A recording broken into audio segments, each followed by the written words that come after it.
Bonjour Selby, Mohamed Rassoul, bonjour. Amina est là, on va la faire rentrer. Bonjour Teneng.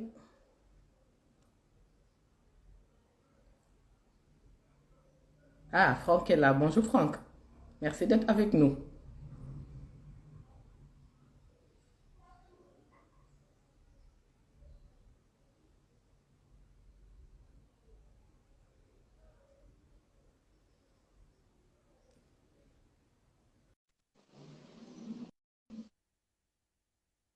Bonjour Suleiman. On a nos fidèles de Tarami qui sont avec nous. Ah, parfait. Amina a pu nous rejoindre. Bonjour. Hello Amina, Comment tu vas? je vais bien et toi? C'est un plaisir de pouvoir te recevoir aujourd'hui Amina. Le plaisir est partagé. Merci beaucoup, Amina Diagne. Donc aujourd'hui, nous avons le plaisir de pouvoir faire ce live avec Amina Diagne, coach d'affaires. Et notre sujet est un sujet hyper intéressant, passionnant. Donc, ce sera la liberté dans l'entrepreneuriat. Donc, un sujet que le coach Amina m'a proposé moi-même. Et donc, je vais laisser à Amina le soin de se présenter. Et tout à l'heure, on va aller dans le vif du sujet. Merci Amina. Et aujourd'hui, on a fait le live exceptionnellement à 18 heures parce que Amina a voyagé et donc c'est pour respecter le décalage horaire qu'on a tenu ce live à 18 heures. Merci Amina. Merci beaucoup pour l'invitation, Mambita. Effectivement, je me connecte de Dubaï où il est 22 heures. Donc, j'aurais bien aimé le faire à l'heure habituelle, mais c'est vrai qu'avec le C'est décalage ça. horaire, c'est pas évident, c'est assez tard. Donc, je me présente, je suis Amina Diagne, je suis coach d'affaires, formatrice en entrepreneuriat. Et j'ai envie de dire de plus en plus formatrice que coach d'ailleurs, parce qu'avec l'expérience, je me suis rendu compte que la formation est une base qui est nécessaire pour que le coaching se passe bien. Donc, de plus en plus, ce sont des petites cohortes où ce sont d'abord des formations et ensuite, maintenant, pour les personnes qui ont déjà eu à suivre ces formations-là, le coaching devient intéressant. Sinon, c'est parler d'outils, proposer des outils sur l'entrepreneuriat. Et quand la personne n'est pas à l'aise ou ne comprend pas les enjeux liés à cet outil-là, finalement, la séance de coaching se termine en séance de formation. Tout à fait. Autrement, je suis mariée à Chef Aziz Je de suis, Coop, j'ai vu, je suis. Bonjour qui, chef Aziz, en même bonsoir. temps qui est en même temps mon époux, mon caméraman, mon ami, mon coach. Donc, on fait beaucoup de choses ensemble. On Et va je parler suis de tout maman ça de deux avec enfants. l'entrepreneuriat. Ouais, ça facilite les choses justement quand on a un conjoint, un partenaire qui comprend et qui nous soutient dans ce qu'on fait. Tout à fait, tout à Et à fait. part ça, j'ai deux enfants, une grande fille qui passe bientôt le bac et un garçon de 10 ans. Ok, merci beaucoup Amina. Et moi, personnellement, j'ai eu à te connaître aussi par rapport à ma profession. Et toi-même, tu as eu à me coacher, je crois, il y a de cela 2 ans, quand j'avais Oui, changé c'est de ça. poste en prenant plus de responsabilités. Et j'avais vraiment apprécié ce coaching qui avait été fait de ta part. Peut-être avant Merci. d'aller dans le vif du sujet qui est surtout la liberté dans l'entrepreneuriat, moi, je voudrais surtout poser cette question parce que tu as parlé tout à l'heure de formation, en fait, Mhm. qui est un préalable pour aller vers le coaching. Donc, en Oui. général, comment, en fait, pourquoi tu parles de ce préalable? Qu'est-ce qui se passe dans la formation et qui relie directement à ce coaching-là? Alors, ce qui se passe, c'est que souvent, quand on se lance dans l'entrepreneuriat, on est dans l'idée qu'il suffit d'avoir un bon produit ou qu'il suffit d'avoir une compétence et que tout le reste va suivre naturellement. Et souvent, quand Mhm. on démarre, on n'a pas les moyens de recruter les bonnes personnes pour chacun des profils. Donc finalement, on se retrouve à être en même temps la personne qui est responsable du produit, à faire notre marketing nous-mêmes, à faire notre comptabilité nous-mêmes. Et ça fait beaucoup de choses. Et pour chacun de ces éléments, en réalité, c'est un emploi à temps plein quand l'entreprise Tout à fait. fonctionne correctement. Donc on a beaucoup présenté l'entrepreneuriat comme cette approche cool, libre, etc. Mais finalement, beaucoup vont se lancer en se disant avec des cours sur Internet, avec des choses que je vois vite fait, ce sera suffisant. Et c'est souvent en réalité, on se rend compte que le produit était très bon. C'était pas un problème par rapport au produit, mais c'était un problème par rapport à la gestion, par rapport à l'organisation, par rapport au suivi. Et donc, c'est pour ça que je parle de l'importance d'être formé sur les compétences qu'il faut pour réussir dans l'entrepreneuriat avant d'aller sur le coaching. Le coaching, ça va être, par exemple, j'ai compris ce qu'il y a et pourquoi le marketing, c'est important. Et maintenant, le coaching va être intéressant pour se rendre compte de, OK, comment je vais exprimer mes valeurs qui me sont propres, comment, à partir d'une compétence générique, je vais réussir à trouver la manière de faire qui me convient personnellement. Et donc, va venir vraiment préciser, raffiner, après qu'on comprenne en réalité ce qu'il y a à faire par rapport à ces points-là. Un exemple que je peux donner, c'est par exemple des personnes que je vais rencontrer et qui vont se rendre compte qu'elles n'ont pas fait le travail qu'il fallait pour réussir à déterminer correctement le prix de leur marchandise.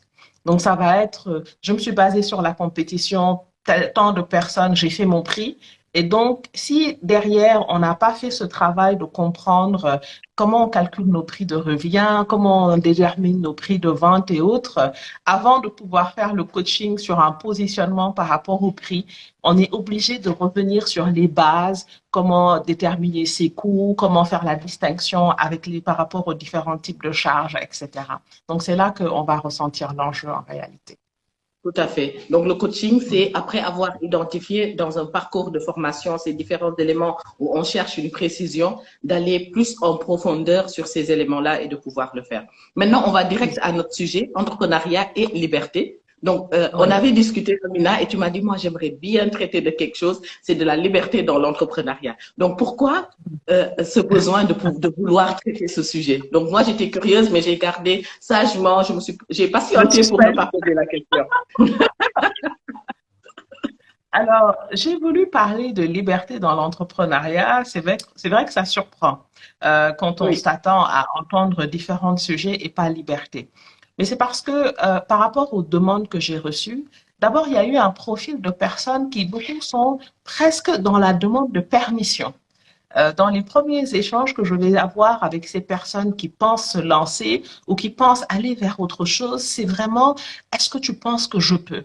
Et je vais rencontrer beaucoup de personnes qui vont se limiter comme ça parce qu'elles attendent qu'on les autorise. Elles attendent qu'on leur donne la permission. Exactement. Ou alors, je vais rencontrer des personnes qui vont être vraiment limitées par leurs croyances, par leur éducation, par leur passé et qui, là encore, vont pas oser entreprendre, vont penser qu'il y a une seule façon de faire et donc, finalement, vont se limiter avant de se lancer par rapport à ces éléments-là. Et donc ça, c'est vraiment sur le côté de ce que la personne va ressentir, qui va soit bloquer ou pas sa démarche entrepreneuriale. Alors que finalement, la compétence essentielle de l'entrepreneur, c'est cette capacité à remettre en question, à remettre en cause. Donc, quel que soit le niveau où on va être finalement, c'est s'autoriser à aller vers d'autres choses qui sortent de l'ordinaire parce qu'on ne peut pas régler les problèmes avec les comportements qui les ont apportés. Donc, du côté de la personne, c'est ce que je constatais. Et d'un autre côté, du côté de l'environnement, je voyais beaucoup de personnes mettre des règles. Voilà ce qu'il faut faire, voilà ce qu'il ne faut pas faire. Et souvent, quand on vient de démarrer, on se sent un peu intimidé par ces gourous qui nous disent c'est comme ça et c'est pas comme ça, voilà comment il faut le faire et comment, etc. Et moi, je disais, mais en fait, pas forcément. On peut faire quelque chose de totalement différent. Par exemple, on peut faire la fameuse question du business plan. Il faut un business plan avant de démarrer. Alors qu'il y en a qui démarrent et qui n'ont pas forcément un business plan. Absolument. Alors, bien sûr, là encore, ça dépend du parcours de la personne. Il y en a qui, même sans faire un business plan formel, vont avoir assez d'éléments parce qu'il y a eu déjà beaucoup d'échanges avec la clientèle ou alors parfois parce que la formation de base leur a permis d'avoir les outils pour démarrer dans ce plan-là. Mais c'est pas vrai que pour démarrer, on a chacun besoin d'un document de 60 pages pour se lancer.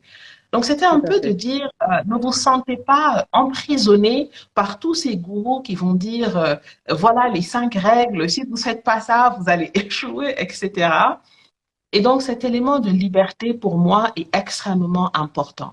De pouvoir questionner, de pouvoir vraiment dire, est-ce que ça me convient ou est-ce que ça ne me convient pas?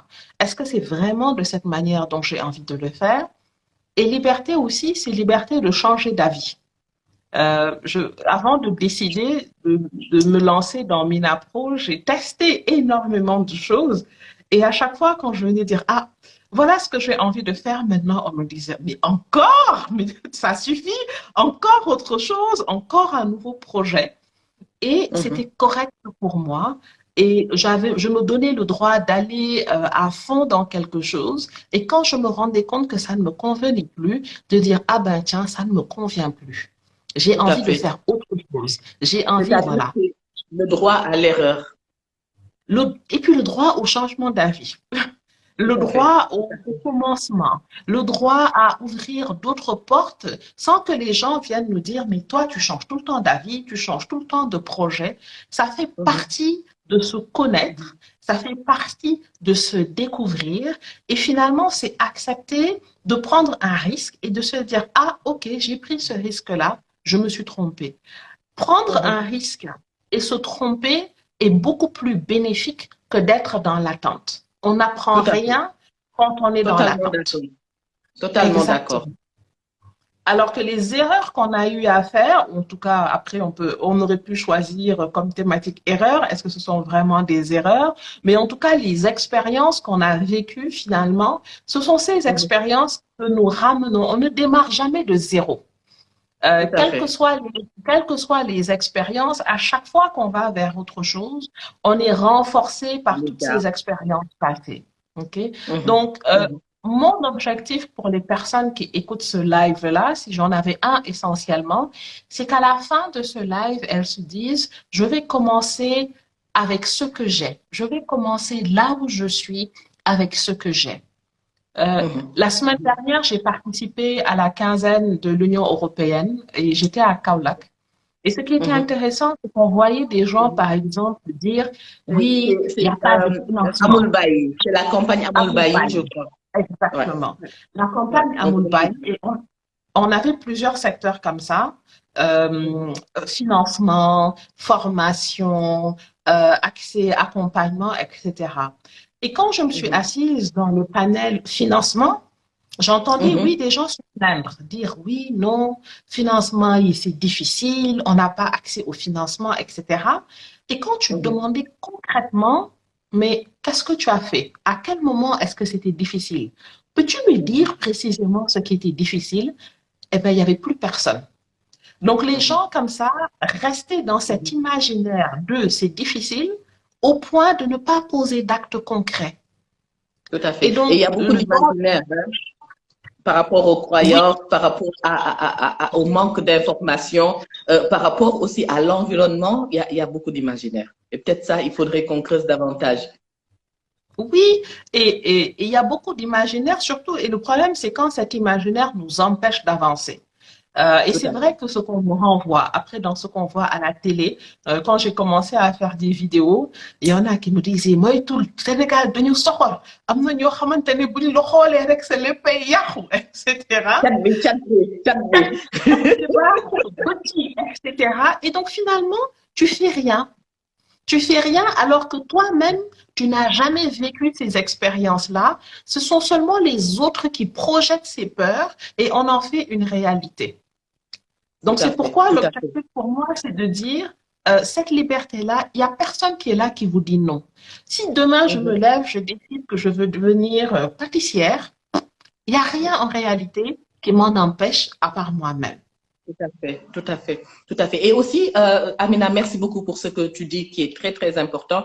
Parce qu'en fait, la semaine dernière, j'ai fait avec Mariam Sodaba à nos formations qui était très orientée dans tout ce qui était comment, en fait, avoir l'indépendance financière. Et moi, j'intervenais plus par rapport à cette cible femme sur ce qu'était la connaissance de soi, c'est-à-dire la confiance en soi et l'estime de soi. Parce qu'en fait, Mhm. j'ai toujours cru et je sais qu'on le partage parce qu'à t'entendre parler, j'ai la conviction qu'on le partage, c'est qu'en fait, une meilleure connaissance de soi et